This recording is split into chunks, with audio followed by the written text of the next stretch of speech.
to hold on. You gotta hold on. You gotta hold on.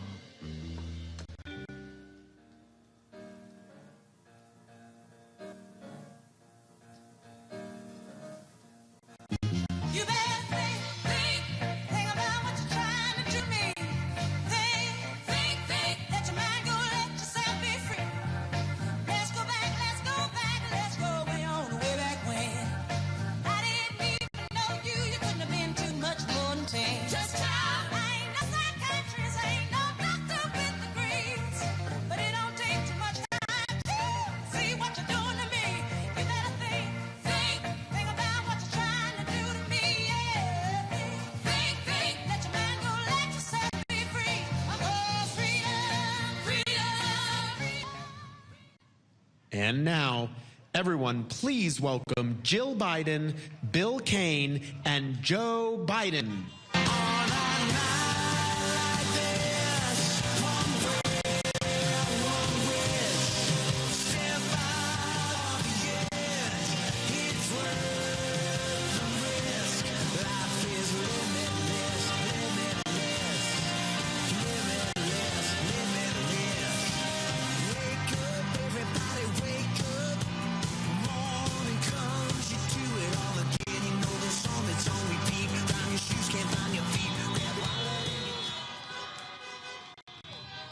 Wow. Luzerne, what a great welcome. Thank you so much.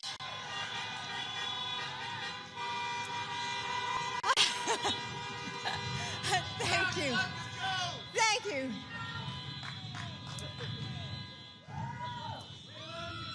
Well, thank you. I love Pennsylvania, especially Luzerne County.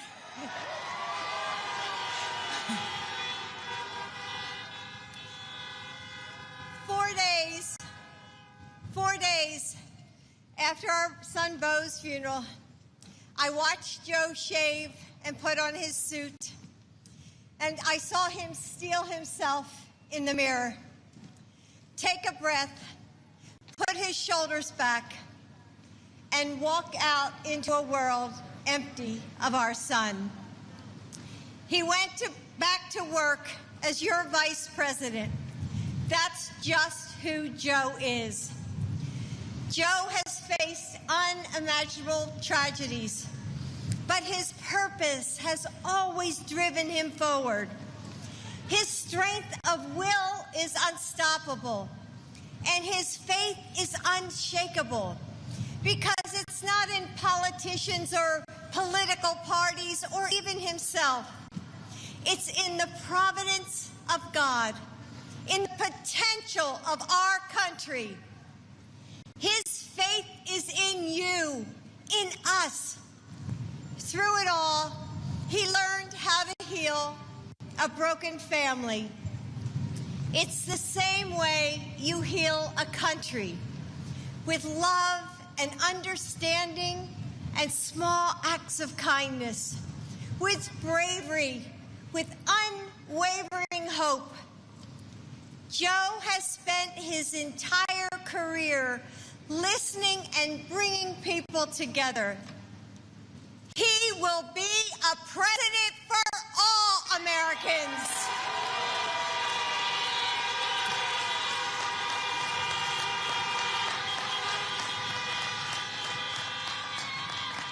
And he has a plan to calm the chaos of Donald Trump's America.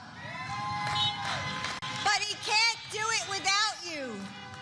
Right now, there are so many who want to tell us that our country is hopelessly divided, that our differences are irreconcilable, that our communities are fractured beyond repair. And beneath that is another message. Your voice can't fix it. Your vote doesn't matter. But that's not who we are, is it, Luzerne County?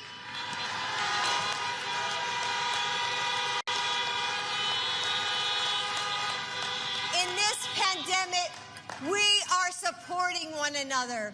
We're finding mercy and grace in the moments that we might have once taken for granted. We're seeing that our differences are precious and that our similarities are infinite. Democrat and Republican, rural and urban, north and south, east and west, coast to coast. You, our communities, are showing that the heart of this nation still beats with kindness and courage. We don't agree on everything, and we know we don't have to. We can still love and respect one another, right?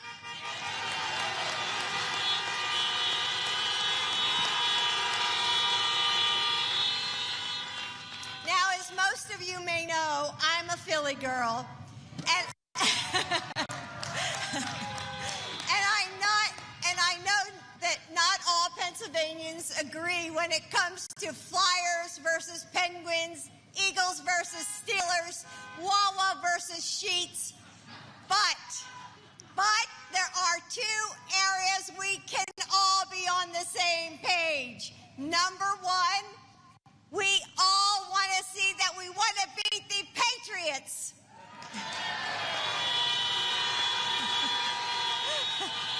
And number two is that we are all ready for Joe Biden.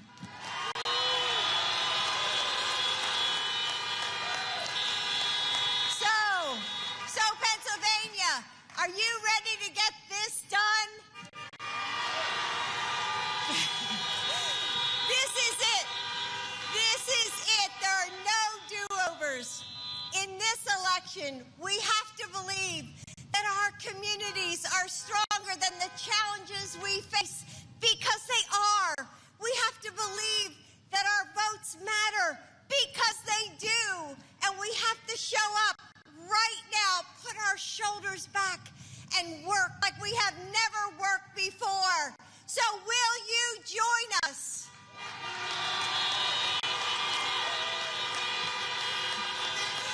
Will you help us show that our country will never settle for less than our highest aspirations? So, Pennsylvania, Luzerne County, will you stand with Joe Biden and Kamala Harris?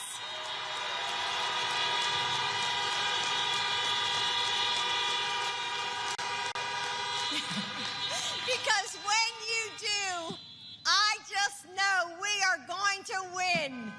So thank you to our friend John Bon Jovi for his support. And wow, wasn't that a great performance?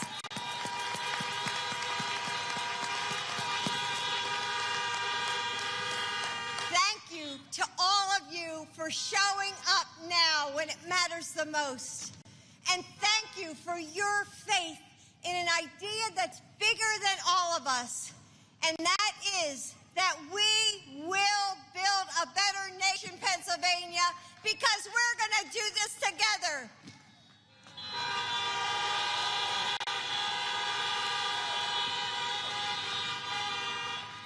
So now I'd like to bring our next guest to the stage, Bill Kane.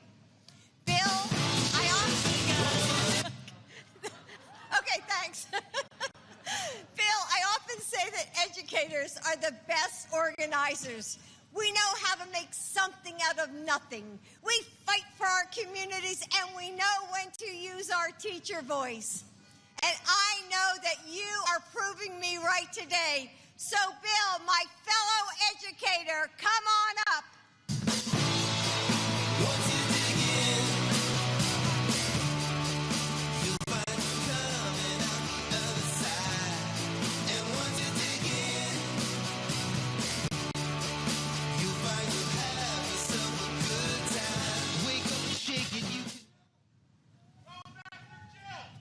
Yeah. Good afternoon, everyone. I'm pleased to be here representing educators and support professionals from northeastern Pennsylvania.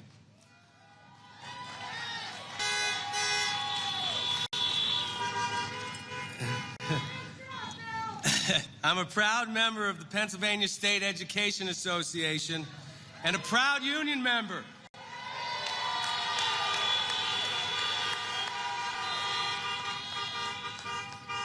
Our members know that Joe Biden is our best hope to empower unions so that they can, in turn, restore a thriving middle class to this great nation. I have been an educator and children's advocate for 30 years. I began my career working with at-risk youth who had become wards of the juvenile justice system. It was there I learned that more than anything else, the cycle of poverty was the main source of crime. Some years later, I worked with children with mental health diagnoses. The program allowed me to work with children at home and in their school settings. And during this experience, I learned that a carefully planned, well-funded, it takes a village approach could reach at-risk youth and could yield incredible results. I learned that when educators, support professionals, and parents worked as a team, that almost no problem was insurmountable.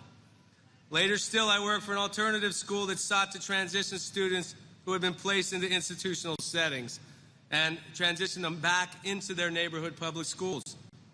And it was there I learned that even the most at-risk kids were capable of changing the trajectory of their lives if they were simply given the resources, encouragement, and opportunity to overcome their youthful indiscretions. I believe that Joe Biden cares about children from all walks of life and will work to ensure that all children are given a fighting chance.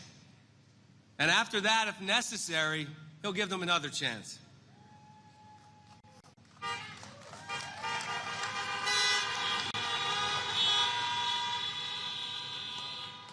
For the last 20 years or so, I've been a public school teacher. I've worked in a poor rural community, the inner city, and in the suburbs. In each environment, I learned how incredibly resilient and inspiring the next generation can be. My experiences led me to believe that our children can achieve anything if we remove barriers to their success.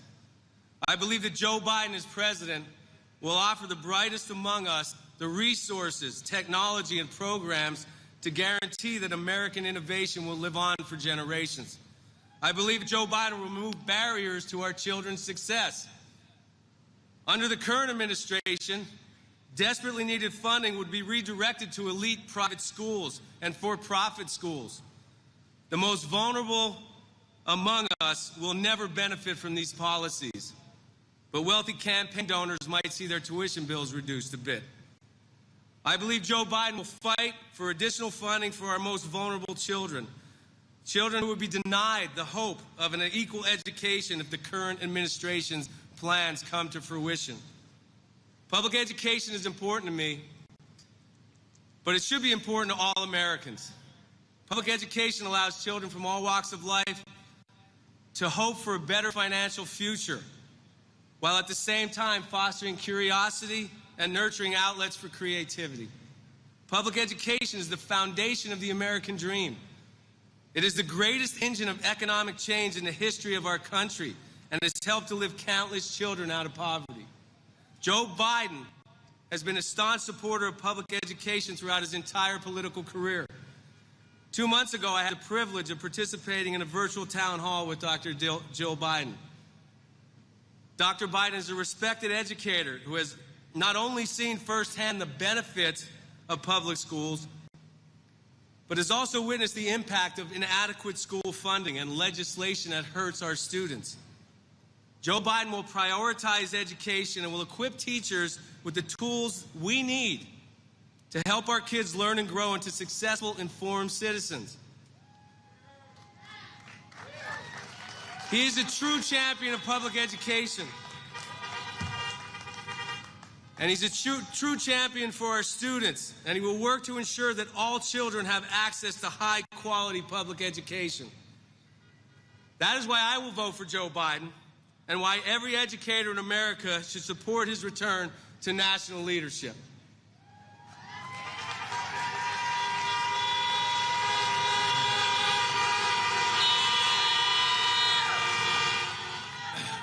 We are excited to have Joe back home in Northeast PA. And as educators, we will be happier when his new address is 1600 Pennsylvania Avenue.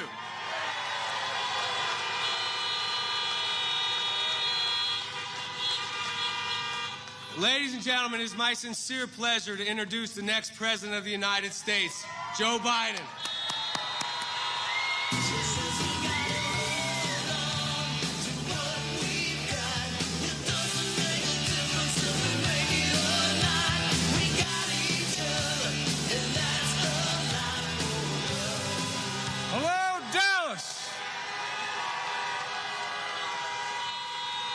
It's good to be almost home. Jill's a Philly girl, but I'm a Scranton guy. And I like Luzerne County. Bill, thank you for that introduction. Thank you, thank you, thank you.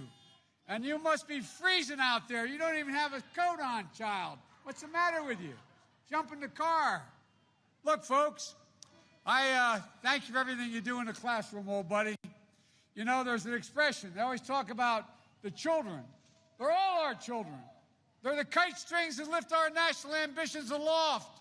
That's why teachers are so critically important, because the future's in every one of those classrooms. And so, folks, we owe our teachers a debt of gratitude, even the ones that didn't give me a great grade. I'm only joking. Look, it's good to see so many friends. Bobby Casey, one of the finest guys I've known, and Matt Cartwright, a good man. We've been friends for years. We need to send them both back. And by the way, we also need to elect Gary Wegman for the folks of next door district in the 9th, and Lee Griffin in the 12th district. And Lee, by the way, went to high school here. So welcome back, old buddy. Look, I want to thank you all, and all the local and state officials are here today, many of whom have been with us since the very beginning of this campaign. And I want to thank a guy who's been a friend for me for a long time and gone anywhere I've ever asked him. John Bon Jovi, thank you, pal. Thank you, friend. You're a national treasure. You've always captured the heart and soul of America. And folks, that's what's at stake in this election, the soul of America. 10 days left to go. As my high school and college coach used to say in football, it's go time. It's go time now. It may come down to Pennsylvania. And I want to know, I'll let you know, I believe in you. Home. Home is where your character is etched. Your values are set, where your views of the world and your place in it began to be formed. For me, it was 2446 North Washington Avenue in Scranton, Pennsylvania, at my grandpa's table. My grandpa was named Ambrose Finnegan. At his kitchen table, I learned a lot of basic lessons. One, money does not determine your wealth. I used to say, Joey, nobody's better than you, but you're no better than anybody else. Everybody's treated equal. Folks, the lesson that is shaped by my Catholic faith and my dad who'd say, Joey, a job is about a lot more than a paycheck. I swear to God, when he lost his job in Scranton, and Cole died early on back then, moved down to Claymont, Delaware, he used to say, Joey, a job's about a lot more than a paycheck. It's about your dignity. It's about respect. It's about your place in the community. It's about being able to look your kid in the eye and say, honey, it's going to be okay, and mean it. I've never forgotten that. But how many people today, hard-working folks like around my kitchen table, can look at their kids and say with certainty, everything's going to be okay, and mean it? Over 55% of the American people say if they got a bill for more than $400 they didn't expect in a month, they'd have to sell something or borrow the money. Times are hard. Unemployment is way up. People are worried about making the next rent payment or the mortgage payment. 20 million people worried about whether they can make next month's mortgage payment. Where their health care is going to be ripped away in the middle of a pandemic. Worried about sending the kids to school and worried about not sending them to school. You see, folks at the top, they're doing a whole lot better. And they wonder, who's looking out for me? Who's looking out for the average person out there? People I grew up with in Scranton and Claymont, Delaware. Donald Trump's presidency, guess what? You know, more than 220,000 people are dead in America because of COVID-19. Yesterday was the highest number of new cases since it all began, 85,000 new cases in one day. 1,000 people a day dying. When he was told a while ago it passed 1,000 people a day, he He looked at the camera. Remember what he said? He said, "It is what it is." Well, it is what it is because he is who he is. That's why it is what it is. Yesterday was the worst day we've had. Yet, in our debate on Thursday night, Trump was still saying, we're rounding the corner. It's going away. We're learning to live with it. As I told him, we're not learning to live it, we're learning to die with it. Because it's doing nothing. And folks, there's a dark winter ahead. Experts say we're going to lose nearly 200,000 lives nationwide in the next few months if we don't step up. Because he cares more about the stock market than he does about you. Because he refuses to follow science. It's estimated. These are facts. His own people tell him. If we wore these masks over the next few months, we could save 100,000 lives. You know what's really sad about all this? The president knew back at the end of January how deadly this virus was, and he hid it from the country. But here's what he did. You know, remember when he went on, he decided he was going to convince Bob Woodward what a smart guy he was. So he went on, yeah, smart guy. Stable genius. But folks, here's what he did. He went on record as saying that he knew how dangerous it was. Knew 7 times dangerous than the flu. But what did he do? Did he tell you? Did he tell us? Did he warn the American people? No, he didn't. But he'd tell you what his administration did.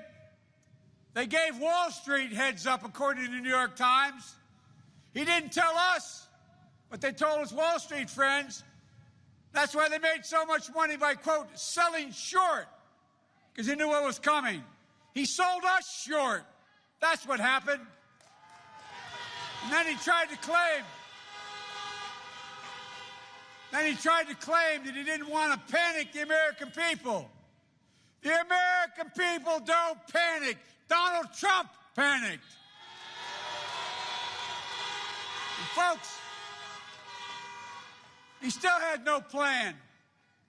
All he can do is double down on his Park Avenue way of looking at the world. Before the pandemic, he handed out $1.5 trillion in tax giveaways to the super wealthy and large corporations. And now, even when 30 million Americans have lost their jobs and lost hours, he thinks the way to get the American economy back on track, and you probably don't even know this, is to give gigantic multi-million-dollar tax cuts to corporations and the wealthy. And he wants to do it again. Since the start of this pandemic, and this even startled me, according to Forbes, since the start of the pandemic, billionaires in America made another $600 billion. Actually, it's $700 billion. But Donald Trump can't get his own Republican Party to even deliver for hard-working folks. Folks, he thinks $15 an hour minimum wage is too much for essential workers. He thinks unions don't matter. He stopped overtime pay, costing hourly workers $1.2 billion last year. He said you can no longer deduct union dues. And he talks about being for the working guy. 4 years in, he still hasn't gotten legislation passed to protect pensions or working people. Ladies and gentlemen, this guy doesn't get it. He's proposed a plan that would set Social Security, as the Social Security actuary said, would bankrupt Social Security by 2023 if you reelect him, he says. He's been weak and chaotic with China on trade. All he's ended up doing is open the doors to big banks in China for American banks to be able to do business in China. He contributed to the surge of bankruptcies and American farmers. Look, I'll do what he's unable to do. I'll lead an effective strategy to mobilize true international effort to pressure, isolate, and punish China.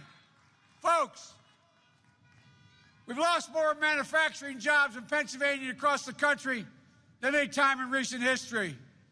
And if President Trump and his Republicans don't have time to deliver an economic relief for working families and small businesses, then why, in the middle of a crisis, do they have time to confirm a Supreme Court justice so they can knock out Obamacare? I'll tell you why. He wants to wipe it off the books. Because his nominee has said that they're going to strike down the law before she was picked. Look, if they get their way, more than 20 million of you, 20 million Americans will lose their coverage, including nearly 1 million Pennsylvanians. 100 million Americans with pre-existing conditions, including 5.3 million in Pennsylvania, will no longer be covered. Complications from COVID will become the next pre-existing conditions, allowing insurance companies to jack up your coverage. And women are going to be charged a hell of a lot more for their health care just because they're women. Look, Donald Trump thinks health care is a privilege. I think it's a right. Look, but nothing is more offensive than the way he's spoken about those who served our nation in uniform. He calls them losers and suckers. Well, how many of you served? How many of your parents served? Luzerne and Lackawanna County have a proud history of defending this nation. Folks, my son Bo was a major, served in Iraq, won the Bronze Star, the Conspicuous Service Medal. He came home decorated. He wasn't a loser. He wasn't a sucker. He was a patriot.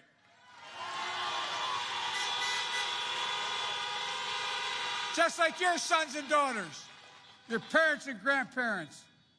I can't believe it. No wonder 6 generals who worked in his administration left him and said he doesn't deserve to be commander-in-chief of the United States. No president has ever had that happen. Frankly, I've dealt with guys like Trump my whole life. So have you. Guys who look down on you because they have a lot of money. Guys who think they're better than you. Guys who inherit everything in life and then squander it. Guys who stiff electricians and plumbers and contractors working on their hotels and casinos and golf courses. Guys who avoid paying their own taxes they owe because they figure, as he said last time out, it's because he's smart. He's able to play the system, pay $750 in taxes being a billionaire. Well, I'm sick and tired of smart guys.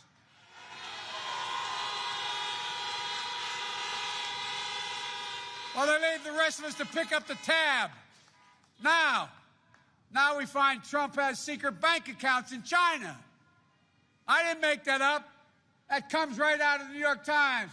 Secret bank account in China, where he paid 50 times more in taxes in Beijing than he did in the United States of America. Look, that his hundreds of millions of dollars, $400 million in debt in the coming few years, who does he owe it to? Why is it? I released 23 years of my tax returns. Why hasn't he released one of his? What in the hell is he hiding? Look, you know, I gotta admit, maybe it's the Scranton in me. I got a little bit of a chip on my shoulder. I read about, I read that if I got elected president, I'd only be the second guy in this century, in the last century, that, in fact, didn't go to an Ivy League school. Well, what the hell does that say about my state school I went to? Like it didn't mean I don't belong? My guess is a lot of you have felt the same way in your lives. I say it's about time a state school guy gets to go to the Oval Office. Because you know what? If I'm sitting there, you'll be sitting there with me. You and I know who really built this country. It wasn't Wall Street. It wasn't CEOs. The working people, middle-class people built it, and unions built the middle class. Look, we know we're so much better than this, so much better. And we can do anything in this country. Look, it starts with my plan to deal with this pandemic responsible. Bring the country together around testing, tracing, masking, social distancing, not politicizing the race for vaccine, but planning for its safe and equitable distribution, providing funding and protective gear for national standards for schools and businesses to open safely, bringing together Republicans and Democrats to deliver relief to working families and schools and businesses. As I've said before, I'm not going to shut down the economy. I'm going to shut down the virus and build the economy. Folks, this is all within our power. We can build back better than before. We can build back better than before. That's who we are. You know, an independent analysis on Wall Street, of all places, Moody's, a Wall Street firm, projected that my economic plan will create 18.6 million jobs in 4 years, 7 million more than his, and $1 trillion more in economic growth. Look, it's pretty basic. I'm not going to raise taxes on anybody who makes less than $400 grand a year. But I tell you what, I'm going to start asking the wealthy and corporations to begin to pay their fair share. It's time working people, middle-class people got tax relief to help them buy their first home, pay for the health care premiums, child care, caring for their aged loved ones.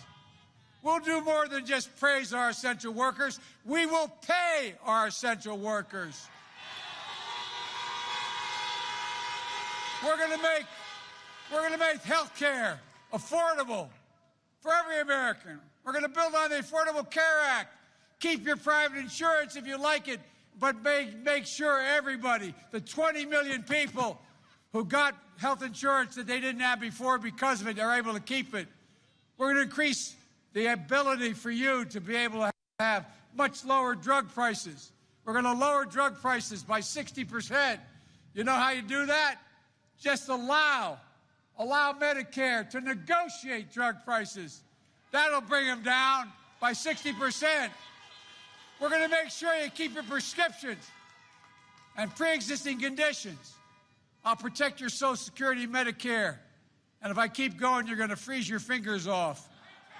Well, look, we can create 1 million union jobs. Union jobs. Prevailing wage, rebuilding American manufacturing, and enforcing Buy in America plan. Look, every single contract that will go out under my administration that we have put out will have to have products that are made in America. Nothing else than that. It's estimated that'll create 4 million new jobs. Folks, it's time. But we're getting there, man. Hang on. Hang on. Here's the deal. Look, we're going to move in a position that we can change a lot. And by the way, let me get something straight here. In coal country, I will not ban fracking, period. I'll protect Pennsylvania jobs, period. No matter how many times Donald Trump says it. Unlike Donald Trump, I don't think big oil companies need a handout of federal government. We're going to get rid of the $40 billion fossil fuel subsidies, and we're going to invest it in clean energy and carbon capture. Look, going back to schools, if we just make the 91 corporations that didn't pay a single penny in taxes pay 15%, that raises $40 billion. That allows us to send every single person qualified to community college free. It allows us to send every single person who can get into a 4-year state university go free if they make less than $125,000. Look, Donald Trump hasn't delivered on a damn thing he said he'd do. He hadn't delivered on infrastructure. He talked in 2017, 18, 19, 20. He's going to give us an infrastructure plan. He hadn't done a damn thing for our roads. Our bridges are crumbling, just as climate change is accelerating and more frequent extremes and weather events.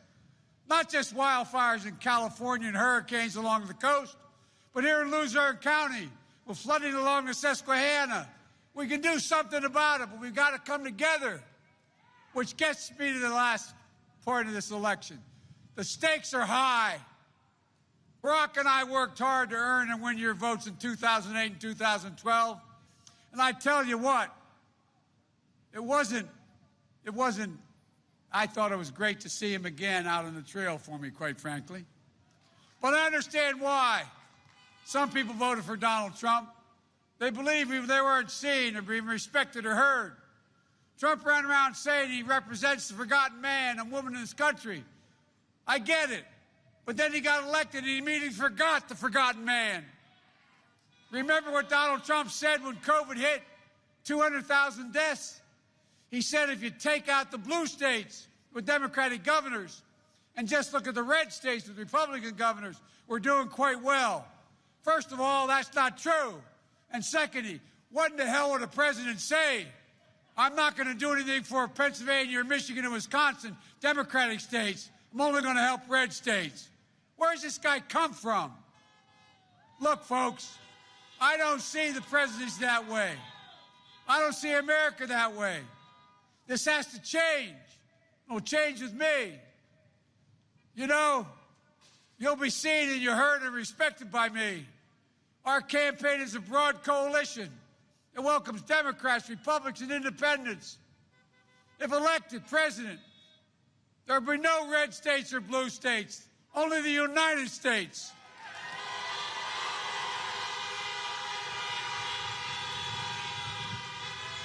I was reminded of that earlier this month when I went to the sacred ground in Gettysburg to speak. Abraham Lincoln told us, a house divided can't stand. Well, folks, today trust is ebbing.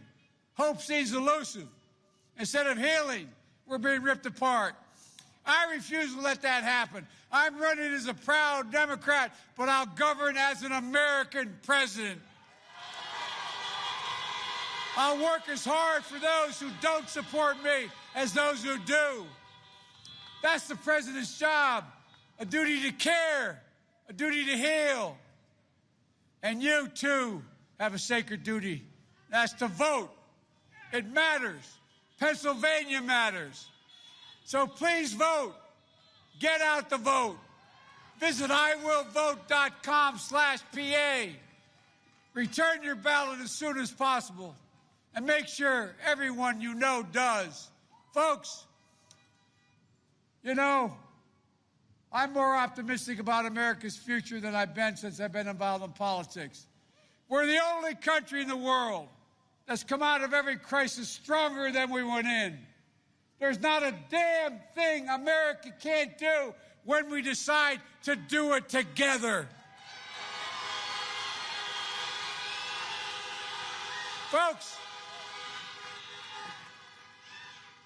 John Kennedy said, when he promised to send us to the moon, he said, answered the unasked question. Why? He said, because we refuse to postpone. This is the United States of America. There is nothing beyond our capacity. There's no limit to our future. The only thing that can rip America apart is America itself. Look, folks, I'll close by saying everybody knows who Donald Trump is. We've got to show them who we are.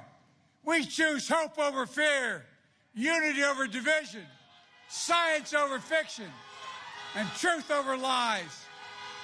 Folks, it's time to stand up and take our democracy back. May God bless you, and may God protect our troops. Thank you, thank you, thank you.